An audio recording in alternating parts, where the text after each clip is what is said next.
Hello and welcome to UnitedQ BBQ Podcast, the only barbecue podcast in the UK, brought to you by your host Dan from UnitedQ and his co-host BBQForte. Hello. This episode is brought to you by our kind sponsors ProQ Smokers. ProQ is dedicated to providing you with quality smoking products with top-notch service and free advice for beginners or pitmasters. You can find them on Facebook, Twitter and Instagram under ProQ Smokers. That's P-R-O, the letter Q, Smokers. Right guys, hi, and on today's show we have Marcus on. Marcus, hello. Hello, how's it going guys? Yeah, it's great. Thanks for being on the show today, Marcus. Yeah, thank you. Thanks for asking me. Real pleasure to be here. Great. Just for the listeners' benefit, could you introduce yourself today? Okay, so my name's Marcus Borden, and I'm sort of otherwise known as Country Wood Smoke. I'm a sort of barbecue blogger, started out, and I'm a big outdoor cooking fanatic. I love cooking over coals with a bit of smoke, and just enjoying life outdoors in my garden and cooking with friends and family. So I've got a website that I've been writing for 5 years now, nearly, called Country Wood Smoke, and it's countrywoodsmoke.com is the website, and I've also got social media feeds, Instagram, Twitter, where I'm Devon Wood Smoke. And I've got a really buzzing Facebook group called Country Wood Smoke, and it's where I met you guys, and there's some great barbecue chat there. Awesome. Well, that's where we met each other, and it actually brings thousands of people like us together. It's a great spot. It's where I've learned loads of stuff and been able to share loads of stuff as well, which is awesome. I've absolutely loved being a part of it. It's really actually changed my barbecue life, which is weird. It's probably nice for you to hear as the creator. That's amazing for me to hear, and it's it's a lot of hard work to keep a group going. Keep good content going, keep everyone inspired and having fun, and so it's great when I get feedback from that. It makes it all worthwhile. Yeah, we said in our first ever episode we talked about people getting on the Facebook forums and finding out more information, and it's great to have you, the guy that's started it off for us, really. So thanks a lot. Yeah, thank you. I mean, back what was it? Well over a year ago now. I had I was trying to move. From my sort of Facebook page a little bit, where it was just me putting pictures and people saying, "Oh, that looks nice," and I felt there was a real need for that. People wanted to share what they were cooking as well. People like talking about what they're doing, and people wanted to get a bit more sort of direct questions answered, and it just felt that there was a real opportunity for that on Facebook. Most people have Facebook going on their phones, and people are more mobile nowadays. And they wanted to find out, if they're in the garden cooking, they want a quick answer. If their pulled pork is stalled, they want to know why. And there's a lot of new people coming to barbecue that don't know those things and have to learn, I guess, from more experienced people. And it's just great seeing the knowledge being shared around and the love for barbecue being shared around. And it's thanks to everyone who gets involved in the group that makes it so good. Yeah, I love it. I can even be, for instance, at my butcher's and they've got a different cut of meat that I've never heard of, or something that's going, they've chucked in with the bundle, here you go, have this, give this a try. I can quickly jump on Facebook, pump it out, send it out to the Country Wood Smoke community, and by the time I've got home from the butcher's, which is just down the road, and I've got a few people that have cooked it before and have a few ideas or cooked something similar, know what it is, and it's absolutely awesome. Like it really helps me, and it's been a really good sort of, like I said, full circle where I've actually needed a lot and hopefully given back to people as well, which is something that I love about it. And absolutely, and I'm seeing people who sort of join the group first as sort of beginners, I'm seeing those sort of sharing their experience, having learned as well, and they're passing on their experience, they're trying new things and talking about it, and it's great seeing that as it grows. The new people getting involved as well, and it's what makes the group great. Awesome. So you've posted a lot of photos. I think you actually do some photography and stuff yourself, don't you? And so I absolutely love taking pictures of food, and I'm sure I hope people enjoy my pictures. Definitely. And for me, it's an art form really, and it's a way of I'm quite artistic, and it's a way of showing people the food I've created, and I like to think it sort of hopefully inspires a few people to try it. I know not everyone can take pictures like that. It's something I've worked really hard on over sort of 5 or 6 years. And I know that it's not easy for people to take pictures of food, but I love seeing people's photos of food, the passion. If somebody's showing me a picture of their food, they're obviously proud enough of it that they want to share it, Yeah. And I love to see that, and it's sometimes it's not easy to put a picture of your food out there into, you're putting some of yourself out there, but I love to see people's pictures as well. It inspires me, and hopefully seeing my pictures will get people trying that recipe. Yeah, it's interesting. People eat with their eyes, don't they? Exactly. That's exactly what I was going to say. Is it's interesting itself because they say people eat with their eyes, and in a lot of other cuisines, they're sort of developing the sort of look of food. So. Yeah. They're talking about how to present and everything like that, and they say that barbecue's an ugly food. And I when you look at your pictures, I definitely disagree because it's never ugly what you have to put out. It is beautiful, but it's such a difficult subject. I mean, raw meat and big chunks of meat aren't easy to take a nice picture of. We do see it quite a lot in the group. That quite often when you get a nice barky, brisket or something with a nice bark, quite often it looks burnt, but just a black piece of meat. It does, but it's very difficult to tell with the lighting and stuff what actually the food is like unless you're actually there digging into it. So it's quite hard. I can confirm that it's my food's just burnt. It's not barking. Well, most of mine is as well, but I just take a nice picture of it. Yeah. But, just really good at photography, so it looks awesome. Great on Photoshop. Yeah, it looks great on the photo, but it takes awful. Your filters are awesome. Yeah, I love it, and I'd never say I was the world's best barbecue or the world's best cook, but I love to show people what I do, and hopefully it sort of gets people talking and inspires a few people. Yeah. But some of the photos I've seen are actually like pictures of your equipment as well. So what cues have you actually got in your collection that you go for? What's your favourite thing to cook on? Oh, I got loads.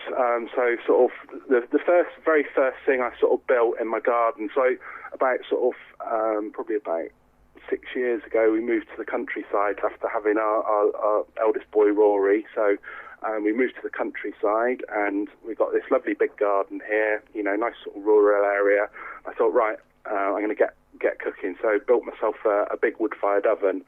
And that's sort of been the main sort of centre of my sort of cooking sort of world for a long time. But it sort of branched out, and I've got quite early I got myself a nice Pro Q Frontier, bullet smoker, absolutely brilliant. And that's really where I sort of started my sort of more sort of smoking style cooking as well. I've got barrel smokers. I've got a Bradley. I've got a ceramic I use, and I do like my toys. But at the end of the day, I've also got a circle of stones in a part of my garden. It's like a wild bit of the garden. I go down there with the kids, and we cook sausages just on the grate, and cook toast marshmallows. So for me, I love cooking. Whatever equipment you chuck at me, I love cooking on it. It's all got its place. It's brilliant. And I'm guessing you're quite a mixture of, you're not really just a low and slow man or a hot and fast. You kind of go for a bit of everything, I guess. Absolutely. I think I don't know. They're all styles, really. They're all techniques. They're all tools to have in your armoury, really. So if you get a chunk of meat, you can go hot and fast with it if it's suitable. You can low and slow it. It's like skirt, You can chuck it on and cook it dirty and sear it and cook it medium rare, or you can cook it really slow and add it into smoke it and then add it into like a chili or something, and there's so many different techniques out there that it's good to apply the appropriate technique for the piece of meat you've got, and I think that oh, what's that? Just on your website. Oh. My noisy website. So so I think the first thing you need to do is to understand what meat you've got in front of you and understand the ways in which you can cook it, and to learn as much as you can about that meat and the different ways you can cook it, and then apply the appropriate technique that you want for the outcome you want. So, it's not just having one technique like low and slow in your armory. There's lots out there. So just Yeah, so it comes down to experimenting then. So it comes down to people trying out things and getting to know what they like and what their taste buds like and what they're looking for. Absolutely, and we're all different and we all like different things. So, we cook, you cook and try and see what works for you, I think that's definitely the way forward, Yeah, so, I mean, the same sort of thing applies to then like sort of rubs, brines, injecting. What sort of stuff do you tend to go to? I mean, for like your different meats or your different cuts, do you have sort of go-to rubs, or do you use commercial rubs? I love rubs. I'm not so. I mean, for me, the first thing you've got to get is a decent bit of meat. That's where it starts with. Go to your butcher, go to your farmer, your producer, get a really good bit of meat. And I think with really good meat, you don't need to do quite so much as you would do with maybe, not quite so quality, where it needs a bit of propping up, a bit of extra love, So I tend to go for the best meat I can afford, It doesn't have to be the expensive cuts, it can be the cheaper cuts, and I try and encourage people to get the more quality cut of cheap, the cheaper cut, but from a more quality animal, Awesome. And I know that's not easy for everyone, but everyone has to make their decisions with food and with meat, I think, and you have to find what you're comfortable with. Yeah, was it Jess Pryles? Yeah, Jess Pryles. She was talking about almost the same thing you're just saying. That she was saying the amount of stuff people inject into the brisket and all these different things, and if they've got a really nice quality piece of meat to start off with, do you really want to be trying to add all this artificial stuff into it? Are you really going to gain a lot from doing that? Absolutely, and I'm very fortunate. I work away in Aberdeen quite a lot, and I've got a friend up there who butchers some of the most beautiful Aberdeen Angus. And Aberdeen Angus is such a great breed anyway.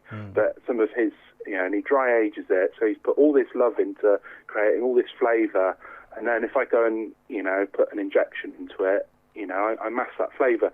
I try to do things that sort of work with the flavours as best as I can. Yeah. So like if something's, and that's why I came up with like the dirty base that I did, because I think that works really well with dry aged, really good flavoured beef. And you don't have to cook it dirty, but it goes well with that style of cooking.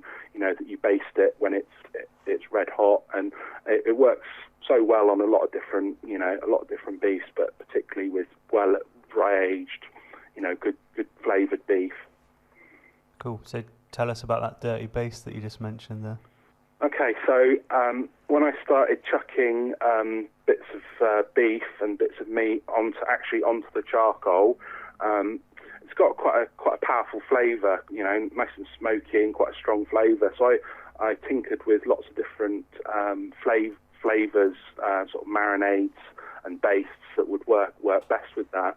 And I looked at a lot of South American, like chimichurris and stuff, and they work fantastically well. But I also looked a bit more to sort of Europe and Italy, and some of the more Mediterranean flavours, which actually work really, really well as well.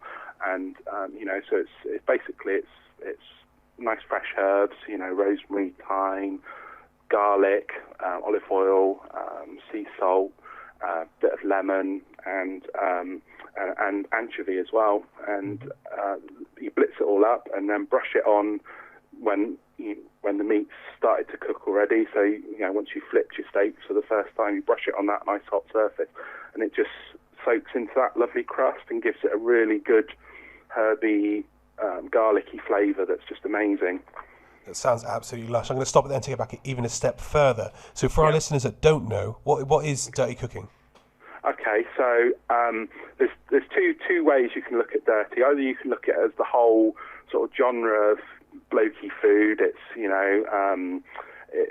it's your burgers. It's your really, I call it your dirty, filthy food. or there's the technique of dirty cooking, which is actually cooking in the coals itself. So you've got nice lumpwood charcoal, which is a requirement. You can't use briquettes because they get too ashy. So nice, good quality lumpwood charcoal. Get it really red hot, and then you choose a nice steak, something like maybe a ribeye, hanger steak, which is my favourite. Something not too thick, and you place it straight onto the coals, sear it up, flip it over, brush that with a nice dirty baste, and then cook it through. And you get a really nice crust on it that you wouldn't get with any other way of cooking, and it also keeps it nice. So you can cook it to rare, medium rare if you like, as well. So it's a great way of cooking, and I love it. It's very popular in South America to cook like that. There's a guy in North America, Adam Perry Lang, who cooks like that, who's a bit of a hero of mine. I love he calls it clinching. There's a lot of people cooking dirty steaks and caveman steaks they call it, and it's a great way of cooking. I urge people to try it if they haven't tried it. It's not for everyone, but at least try it. I love it. I absolutely love it, especially for like you said, my thinner cuts of steak.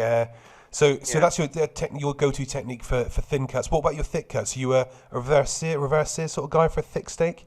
Yeah, so reverse sear's got its place, but I actually tend to sort of go the other way, and I sear first and then smoke. And I do that because I like the crust to build up first, the flavours to develop, and then for it to take on a bit of smoke. But reverse searing is great as well. It's very negligible, the difference, really, I find. And what I do find is that when I reverse sear, you tend to, the fat has already started to render out, so as soon as you put that on the coals, you tend to get more flaring up.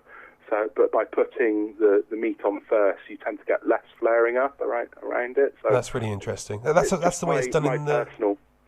That's the way it's done in the professional kitchen, is it? So they tend to sear it and then they put it in the oven for a nice low temperature, bring it right up. Don't they? That's the sort of. So that's interesting. I haven't tried that. I'll give that a try in the barbecue and definitely take that back, add it to the arsenal, give it a try. Yeah, and but I know a lot of people. It depends how you've got your setup as well. Sometimes it's easier to smoke and then to kick. Ramp it up and then sear. But I tend to do it the other way. I just find it a bit easier. But I've done some huge sort of 4 or 5 kilo rump joints, ribeye joints, whole joints, and then I'll do it, sear it and then smoke it, and it's still wonderful, So I think just try it and see which way suits you. Yeah, awesome. I'm actually going through a bit of a phase doing like I like to call it the reverse dirty, where I smoke it and then I just finish it off dirty straight onto the coals, and I find that gives me the same sort of. Cause I find the charcoal sort of caramelizes the skin, the outside a little bit, which is really quite nice. So I like that. That's sort of my thing at the minute with steaks, especially the thicker cuts. But yeah, absolutely. And I the sort of one I got sort of semi-famous for was doing a nice big tomahawk steak like that, and I just chucked it on the coals and started brushing it with nice herbs, and it's great. It's a fantastic cut, and it seems to be really taking off. Okay, it's just a ribeye on the bone, but it doesn't half look great, and it's a real show stopper. I think it's fantastic. It definitely looks the part. Yeah. Back to one of the ingredients, Marcus, of your dirty baste. You mentioned anchovy. Yes. I did a salsa verde yesterday, and in the recipe I was looking towards, they said that, but that was the one ingredient I just didn't have at home, so I went without it. But what would that have brought to the flavour? It's so you literally just add one anchovy to it, and it just gives it a background sort of extra bit of savouriness. Mm-hmm. Quite often I use exactly those same flavours on lamb as well. Yeah. And and it just works. So again, like that whole flavour profile works so well with lamb that's cooked over the fire. I do a butterfly lamb, and it's I stud it with like anchovies and stuff, and then garlic and cook it on over the charcoal, and it's wonderful. But the anchovy just gives it that extra little bit of special savouriness, and it's the same as the lemon. That just lifts it a little bit and gives it a little extra sort of sharpness and pop of flavour. It's great.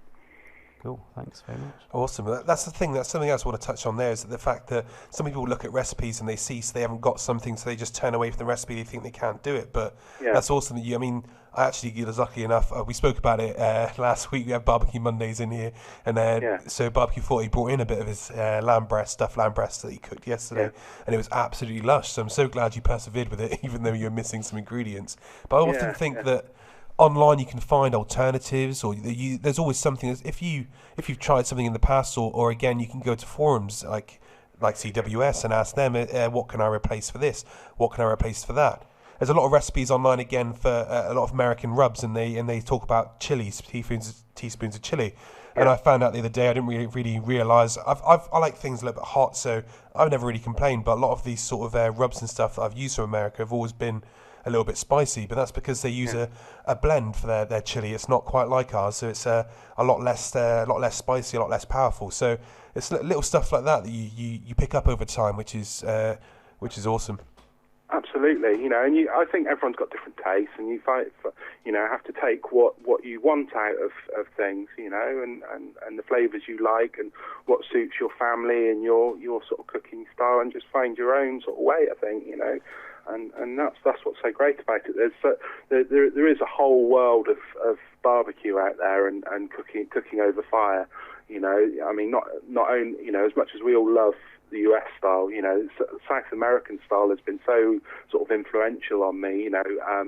Stuff like Francis Malman and Andre Lima De Luca. The stuff those guys cook on a barbecue is immense. There's the Middle East. There's Korea, Japan. There's a whole world of people cooking over fire, and in Great Britain.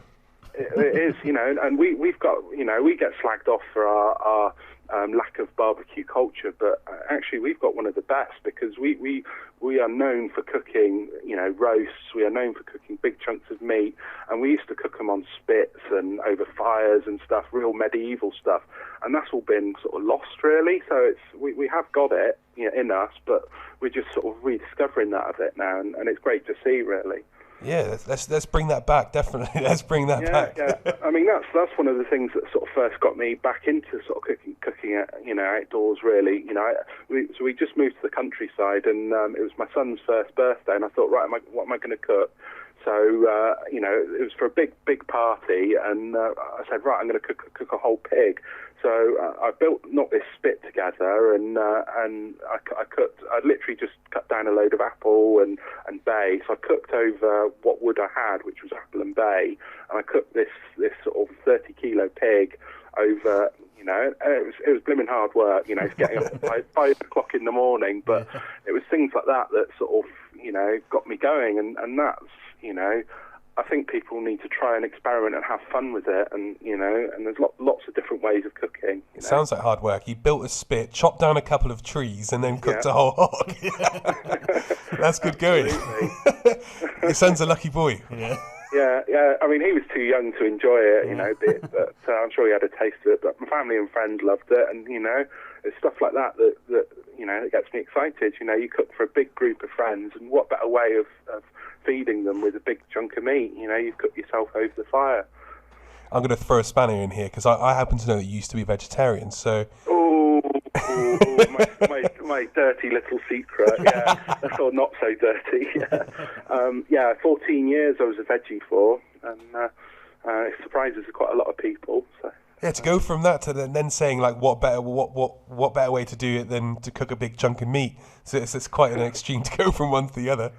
It is really, and I mean I stopped eating meat because I was a student, and I couldn't afford good quality meat, so I just decided not to eat it. I wasn't going to eat Tesco value chicken, and I remember one day looking at what opportunities were available for me to eat meat with a few quid in my pocket, and they were pretty poor, and back in the early 90s. I just stopped eating meat, and I never really missed it until I sort of, my sort of taste and change developed, and I wanted to try, eventually after a while, try a really good quality steak. I bought a supermarket steak and was a bit sort of disappointed with it, so I tried. I found a really good butcher and went for a ribeye. Cooked it myself, medium rare, and it was stunning. It's so good, and sort of didn't look back.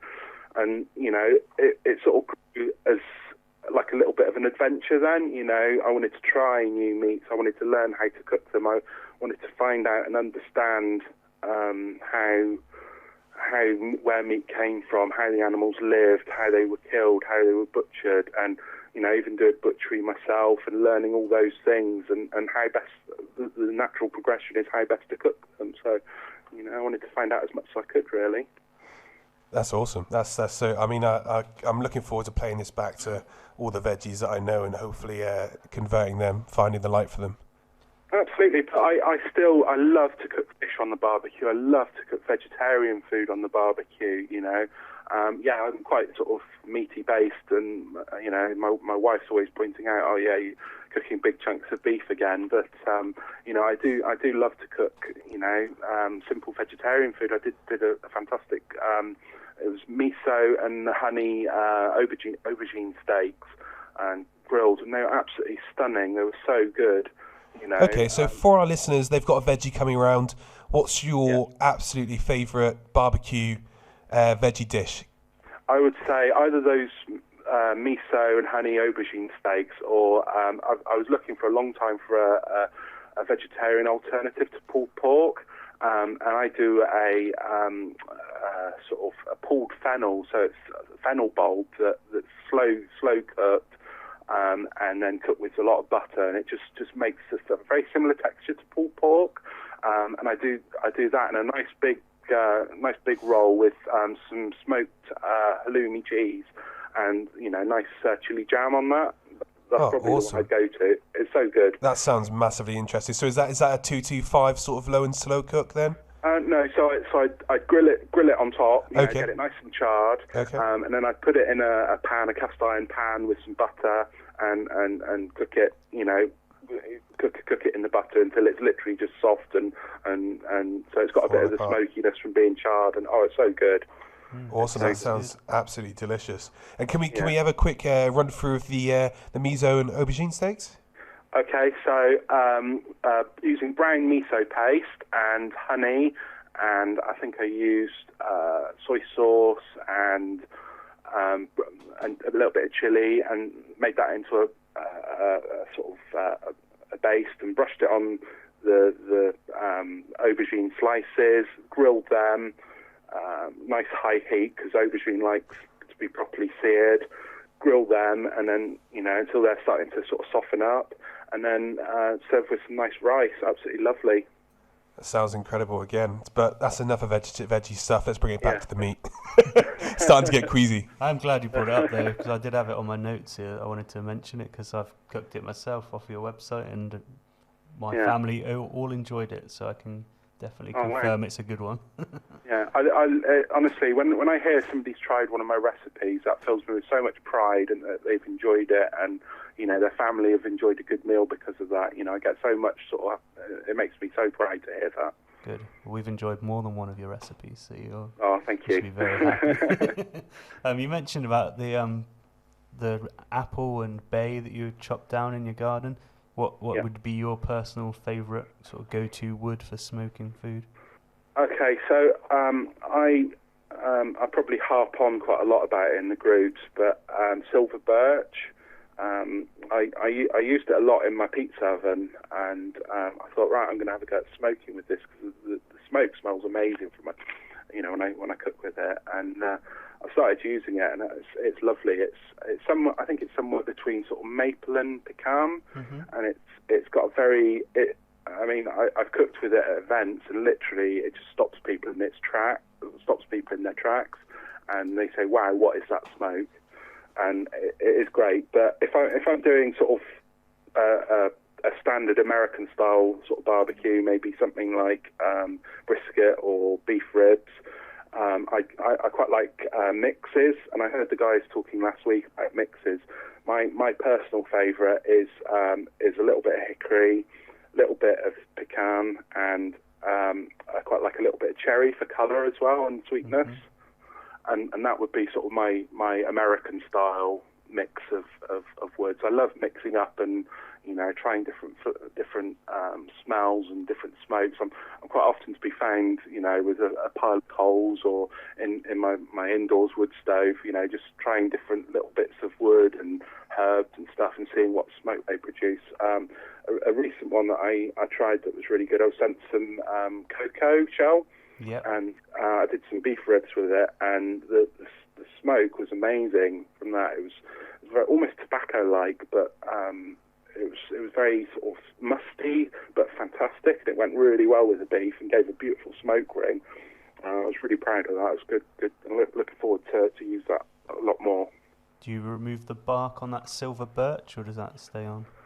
I tend to just chuck it straight in, to be honest. Yeah. It's silver birch has got quite a dry sort of papery bark, so if I was using something like an apple, I tend to remove the bark, or something a bit barkier like oak maybe, or something. And I'm very fortunate in my garden here. I've got oak trees, ash, I've got birch, I've got hazel, I've got bay, I've got pear. I've got some I know where to come then. I'm surprised you've got anything left after all this cooking. He's out with his axe just chopping his garden to pieces. Yeah, and I just cut little bits off and try them, and season them up and then try them. And pears are a really nice one. It's a lovely clean smoke. I did a recipe just before Christmas, partridge in a pear smoke, and I smoked some partridges in pear smoke. And that was really good. But I like trying different things. They're all different flavors for me, and it's all good. You touched on the competitions. You said when you're competing, the silver birch, the smell of the wood burning there often stops people in their tracks, and so not competing, like catering. Okay. I did like catering events last year, and it does literally, people smell it and just stop. Oh, nice. So you've done catering. Have you competed, or is it something that you'd be looking to do? I'm not really a very competitive person, to be honest.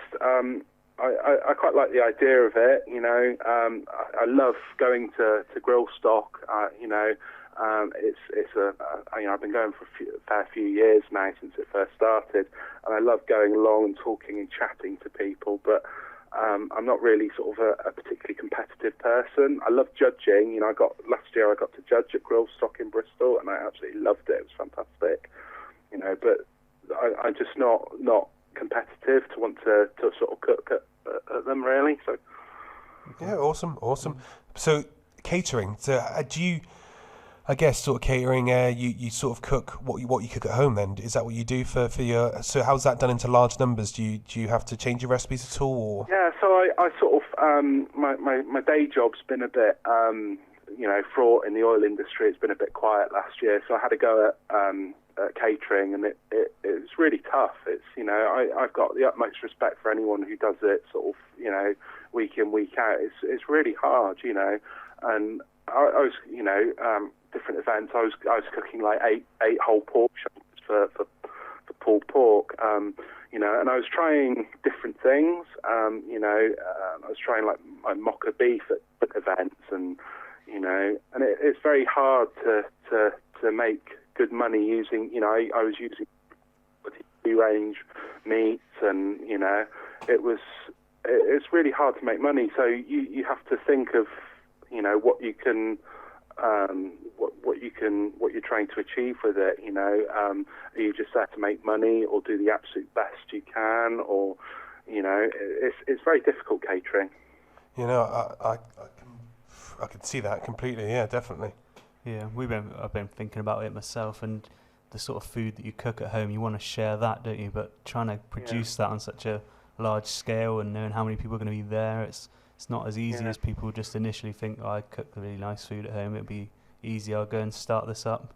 It's exactly, and a lot of people think that, and I'd say if it's there in you to try it, then do it. But I remember being up early hours in the morning, up to my elbows in pulled pork, and just thinking, this isn't my passion. This isn't, it's something very different from catering from cooking at home. Catering it's very different. Yeah. Also, you mentioned an indoor grill. Was it an indoor? So yeah, I cook. I've got just a wood stove inside, in our lounge, and it's just a big cast iron wood stove, and a lot of people have them in the country, and I've got like cast iron pans, so quite often do toasted chestnuts and stuff with the kids. I need to move to the country. Sorry? I need to move to the country. Yeah. You got all this wood in your back garden. A Sorry? stove, all this wood in your back garden, a stove in your front room. This is my sort of living. I need to get out there. Absolutely. And I've got a big old cast iron pan. I chuck it in, heat it up, and then just chuck a couple of steaks in. So Mrs. is sat next to me watching telly, and I've got a couple of steaks on. So, That sounds like heaven. Yeah. Awesome. It's great. I always say about cooking outdoors year round, and I do, but, sometimes when it's absolutely lashing it down, I look longingly at my wood stove and think, well, why am I going outdoors to cook when I've got a nice fire in here, nice wood fire in here? So I wish I had that dilemma. I've just got a gas stove inside, so that's just evil to me. I'm always outside. So outside, you also have, I believe, an outdoor kitchen. Yeah. So it's first started really with the pizza oven, and then I built a sort of bit of a like a barrel smoker out of an old oil drum that's still there, and then it sort of grew from there. Now I've got like a big 5 by 6 meter outdoor cooking and sort of dining area, and I've sort of partitioned off the kitchen bit, and then there's a nice area where I sort of do my photography, where we go as a family to eat. I have mates round. It's really good. We've got like a nice sound system, so we have karaoke nights and discos out there, and there's even like a pull down cinema screen, so you can have your barbecue and popcorn and sit and watch a movie, and we quite like that in nice summer evenings when it's warm. And then finish off with a bit of karaoke after a few bottles of bourbon. Absolutely. I think that's got to be a way forward. Barbecue karaoke joint. Yeah. That'd be great. Are you opening one, Mark? Someone? Yeah. I'm about to jump in the car and drive up to... I always say to people, my door's always open. If people want to come and say hello, I'm quite happy to cook something, or that's not an open invitation to the whole that's world. the internet there. You've just offered that too. We won't close the address at the end. It'd be fine. Yeah. No, I haven't said exactly where I live, but I love talking to people about it and sharing food, and it's the whole thing. It's brilliant. So when you're out in the kitchen, kitchen, what's your family's favourite thing for you to cook for them? So what they really love, I think, so if I was cooking for a family event, my kids always ask for chicken on the bone, and it makes me so proud, because we go out for like a family meal or something, and the person serving will say, "Oh, what do you want to my kids?" And they say, "Oh, we want chicken on the bone like Dad makes." Yeah. And so I think chicken on the bone, so nice legs and thighs cooked on the barbecue with a nice sticky sauce. They absolutely love that. If it's just me, I'd probably go for a nice dirty rib, dirty hanger steak, or some nice beef ribs, mocha beef ribs with my mocha rub on. That would be my choice. I bet the recipe's on your website. But what is in your mocha rub? So that's one I came up with. So I was adding all these different flavours to sort of my chili con carnes that I like making, and I thought, right, those things would go great as a rub. So it's cocoa, coffee, nice cumin, bit of sugar, bit of salt, a little bit of extra sort of different magic, usually some chipotle and stuff, and a few different things. And yeah, it's a cracking rub on sort of the dark beef, so brisket and beef ribs. It's really good on. Sounds lovely. Sounds absolutely fine. It is very good. I'm getting hungry. Yeah. Just before we move away from the outdoor kitchen, if any of us were planning on, it sounds like you haven't missed anything off, but is there anything you missed that you wish you had done, or have you added things to it as you've gone along? Carry on. I've sort of added to things as I've sort of my cooking's evolved and what I've done. What I'd really like is a proper, I've got like a sort of sofa area with a low table, but I'd like a proper like dining area. That's something I'm definitely looking at adding. So I'd say to people, don't just think about where you're going to cook, maybe think about where you're going to eat as well, and try and integrate it, because if it's great if you've got this nice cover over your, roof over your barbecue and stuff, but if you have to like rush in and out the house if it's raining, that's not great. So, maybe think about if you've got the space to have a sort of dining area, place where you could sit and eat, and your mates can talk to you, because my mates come round and they love chatting while I'm cooking, and we have great nights where I'm literally just constantly feeding them, and it's great, At the end of the day, barbecue's about bringing people together, so if they can't be stood outside with you whilst you're cooking, what's the point? Yeah, exactly. And, we got the whole sort of inspiration for sort of the outdoor living. We had our honeymoon in New Zealand, and I love the way out there. They've all got these little huts and little outdoor spaces, and they sit in them, they sit outside, they cook, and they almost just carry on regardless, really. Whereas, the early days, sort of before I had my outdoor kitchen and area, we'd be looking at the weather forecast and, is it raining? Is it, what's going on? And having to cancel events and stuff. But now we just go out there regardless, and some of our best days have been when it's absolutely hammering down, and we're still cooking, and sat out there. It's great. Awesome. Right. Well, we're gonna now, if it's all right with you, we're gonna talk about Country Wood Smoking a bit more and the UK Barbecue Mag. Yeah, absolutely. Yeah, that'd be great. Thank you. So how did CWS come about? I think we touched on it at the start a little bit, but could you go back to that and how did it all begin and where did it all start? Okay, so I started with cooking the pig on the spit and cooking pizzas in my wood-fired oven. I was part of this. It's like a wood-fired oven forum, and I guess it's like a barbecue forum as well. Where people talk about their pizza ovens and stuff. And I was sharing some of my photos on there and a few recipes. And somebody said, "Oh, why don't you start a blog up?" And I thought, I haven't got time for that.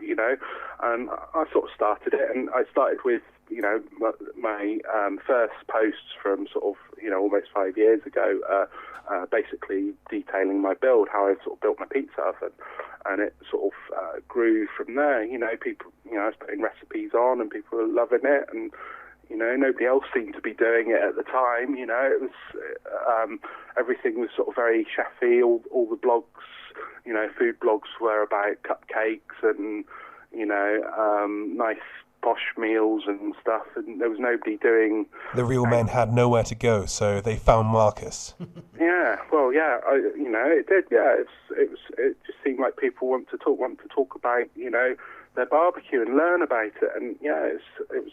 It's one of those things that you could be anywhere in the world. You could be at your doctor's surgery, or you could be on the beach somewhere, and barbecue comes up as a subject, and you can find some common ground with anyone and talk about it for hours. I find, which is awesome. Absolutely, it is.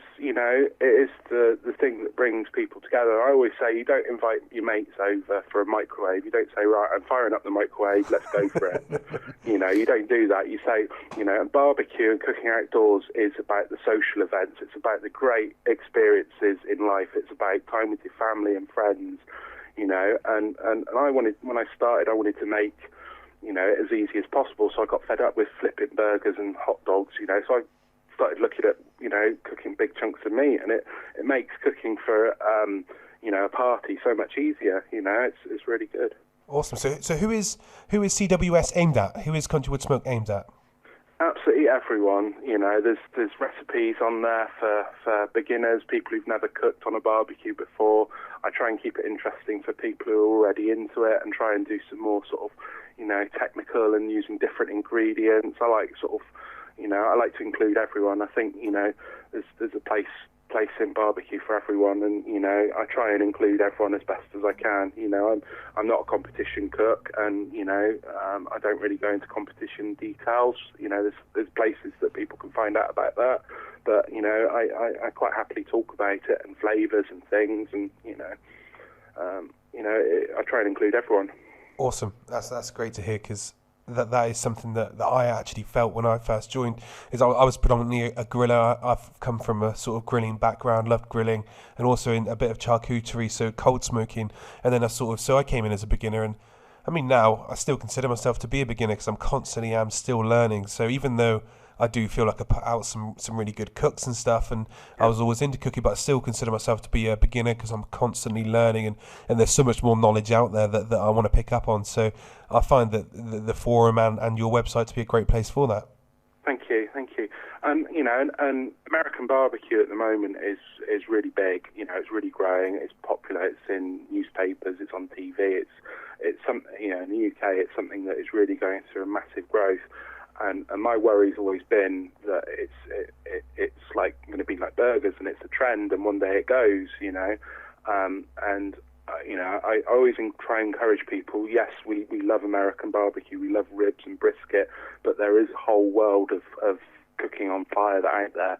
You know, so I try and encourage people to try and get a bit of depth. You know, and to look at, you know, look around the world, and to cook what they like. You know, it's all about cooking what you want for your family and your friends. You know.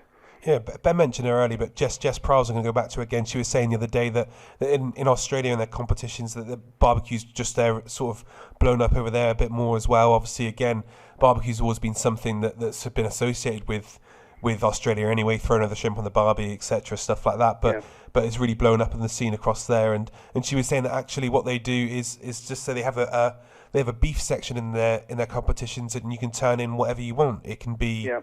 It's not specific, so you don't have to. Or their rib section, you can turn in whatever sort of rib you want. Or so that she was saying that actually what it does is it really opens up the scope and really lets the cooks sort of experiment a bit more. So you're not sort of looking for that one style or that one. Everyone likes things this way, because they don't. People like their steak cooked differently. People like their steak cooked in 100 different ways. So you can't just turn around and say this is the perfect way to cook something.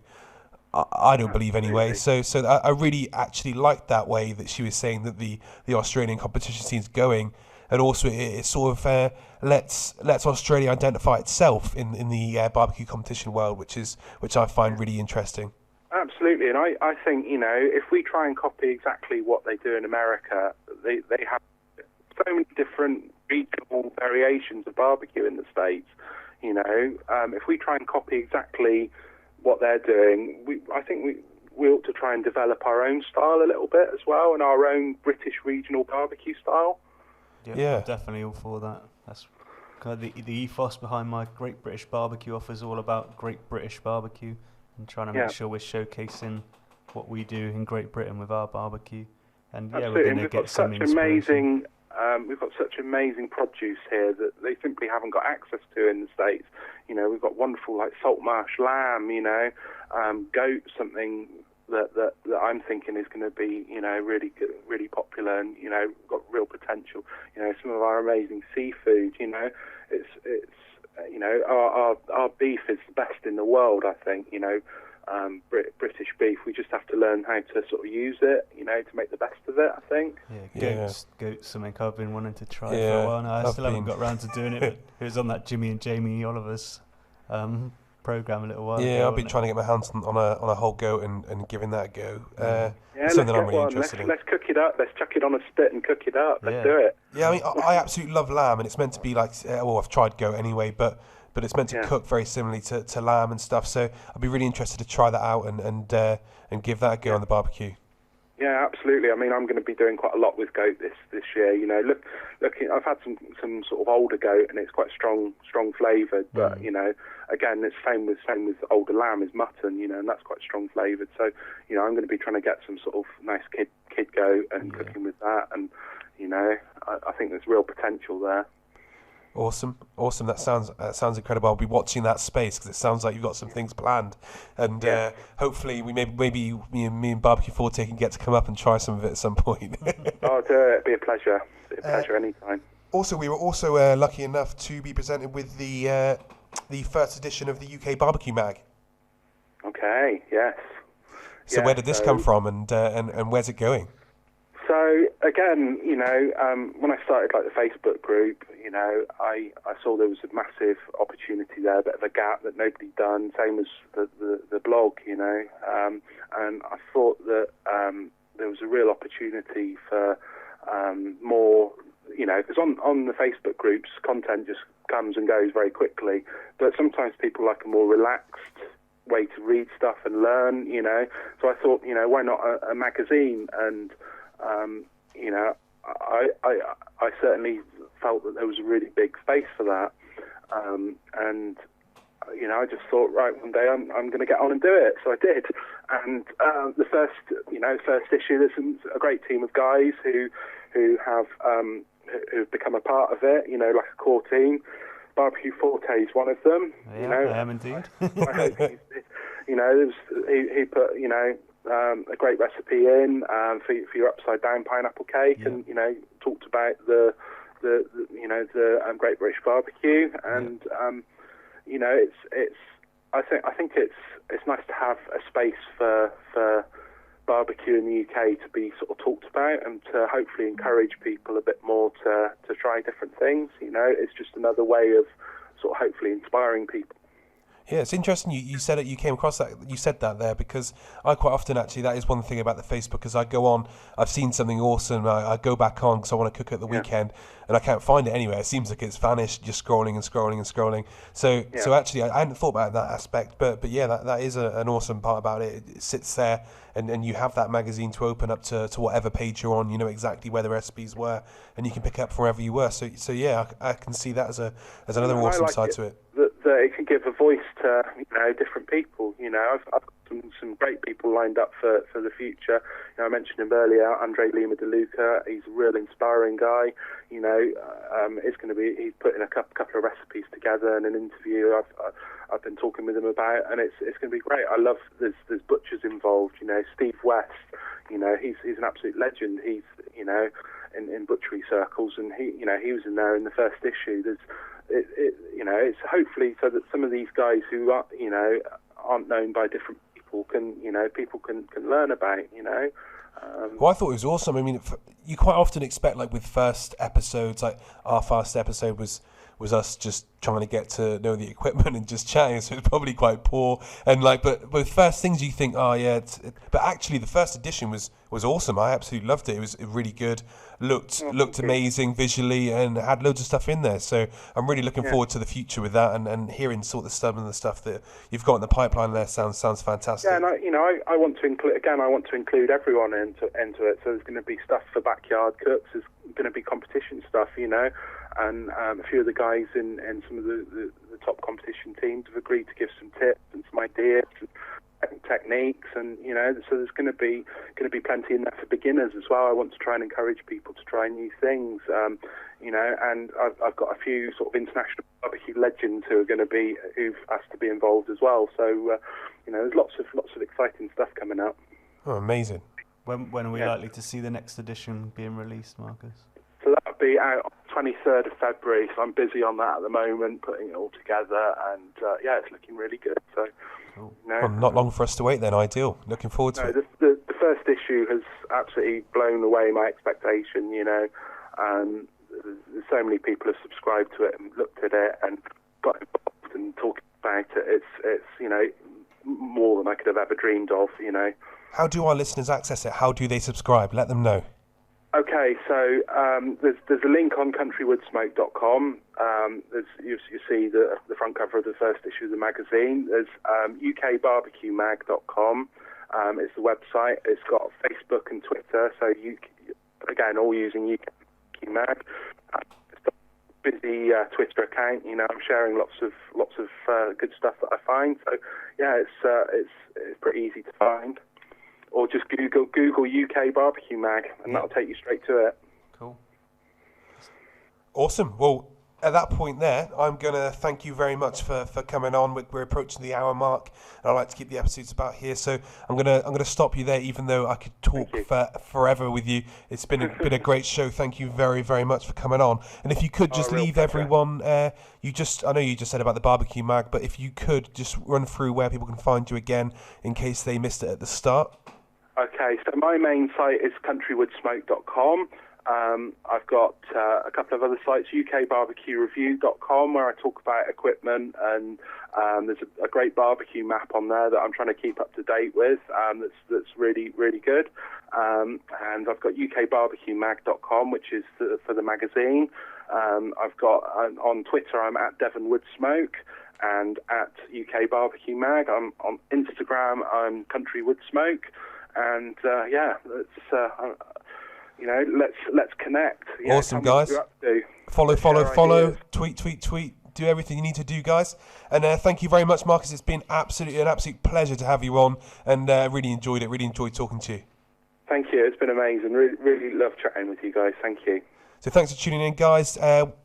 This is UnitedQ BBQ Podcast, the only barbecue podcast in the UK, brought to you by your host, Dan from UnitedQ, and his co-host, BBQForte. Goodbye. This episode was brought to you by our kind sponsors, ProQ Smokers. ProQ is dedicated to providing you with quality smoking products with top-notch service and free advice for beginners and pitmasters. You can find them on Facebook, Twitter, and Instagram under ProQ Smokers. Thanks for tuning in, guys, and look forward to speaking again next week. Ciao.